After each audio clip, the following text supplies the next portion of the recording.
Lakadganj police थाना क्षेत्र में ब्लैकमेलिंग का एक हैरान कर देने वाला मामला सामने आया है, जहां 10 साल पुरानी दोस्ती का फायदा उठाकर आरोपी ने अपने ही दोस्त से लाखों रुपए वसूल किए। तुलसी अपार्टमेंट टेलीफोन एक्सचेंज चौक निवासी शिकायतकर्ता ने पुलिस को दी जानकारी में बताया कि करीब 10 साल पहले उनकी इंस्टाग्राम पर तेलंगाना निवासी गणेश जेना उम्र 26 वर्ष से दोस्ती हुई थी। समय के साथ यह दोस्ती गहरी होती गई और दोनों के बीच मुलाकातें भी होने लगी। इसी दौरान मुलाकात के समय खींचे गए कुछ निजी फोटो वायरल करने की धमकी देकर आरोपी ने शिकायतकर्ता को ब्लैकमेल करना शुरू कर दिया। आरोपी ने कई बार पैसों की मांग की और अलग अलग मौकों पर करीब 8 से 10 लाख रुपए वसूल किए। मामले की शिकायत मिलने के बाद लकड़गंज पुलिस ने कार्रवाई करते हुए आरोपी गणेश जेना को गिरफ्तार कर लिया है। आरोपी के खिलाफ मामला दर्ज कर आगे की जांच जारी है। फिर्यादी नामे अ.ब.क. राहणार तुलसी अपार्टमेंट टेलिफोन एक्सचेंज चौक पोलीस ठाणे लकडगंज अंतर्गत यांनी येऊन फिर्याद अशी दिली की त्यांची एका मित्रासोबत एका व्यक्तीबरोबर साधारण 7 ते 8 वर्षापूर्वी इंस्टाग्रामद्वारे ओळख झालेली होती। त्याद्वारे त्या ओळखीचे रूपांतर त्यांच्या मैत्रीत झाले व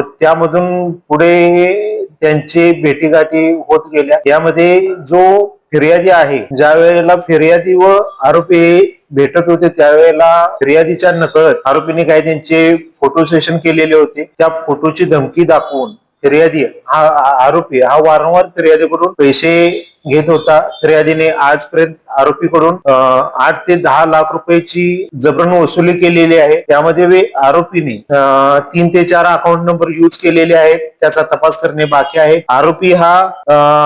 आरोपीचं नाव गणेश जनवंदू जेना, वय 26 वर्ष, राहणार शम्मीपेठ, रंगारेड्डी, राज्य तेलंगणा या ठिकाणचा आरोपी आहे। सदर आरोपीला माननीय वरिष्ठ पोलीस निरीक्षक अरुण क्षीरसागर सर यांच्या मार्गदर्शनाखाली एक टीम तेलंगणा राज्य तेलंगणा हैदराबाद या ठिकाणी गेलेली होती। त्या ठिकाणी त्याचा तपास घेण्यात आला व आरोपीला अटक करण्यात आली। सदरची कारवाई ही वरिष्ठ पोलीस निरीक्षक अरुण क्षीरसागर साहेब, एसीपी शिवप्रसाद पारवे साहेब, डीसीपी राहुल मदने साहेब यांच्या मार्गदर्शनाखाली करण्यात आली।